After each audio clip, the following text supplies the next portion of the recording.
Raġel mill-Burkina Faso ġie kundannat 20 sena ħabs wara li fil-ġuri ġie fi tmiemu din il-ġimgħa nstab ħati b'verdett mill-ġurati. Sieħbu li kien miegħu ingħata sentenza ta' 5 snin ħabs minħabba l-fatt li ma nstabx ħati ta' stupru, iżda ħati ta' atti indiċenti u li żamm lill-vittma kontra l-volontà tagħha. Seydon Bondango li għandu 38 sena instab ħati li f'Lulju tal-2016 stupra mara Taljana f'Pembroke u li wettaq attentat vjolenti fuq il-pudur tagħha. Emmanuel Ngumezi Niġerjan ta' 39 sena li kienet jiffaċċja l-istess akkużi ġie liberat li kommetta stupru meta kien fil-kumpanija ta' Bondango.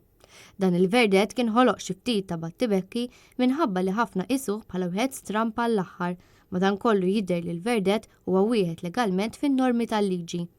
L-investigazzjonijiet dwar dan il-każ tmexxew mill-Ispetturi Trevor Micallef u Eltin Taljana. L-avukati Enrico Tajar u Nadia Tart mill-Uffiċċju tal-Avukat Ġenerali mexxew il-prosekuzzjoni. L-avukat Charmaine Sherritt deret għal Ngumezi filwaqt li l-avukat Simon Micallef Stafrax der għal Bondango. L-avukat Arthur Azzopardi der bħala parti ċivili għall-vittma.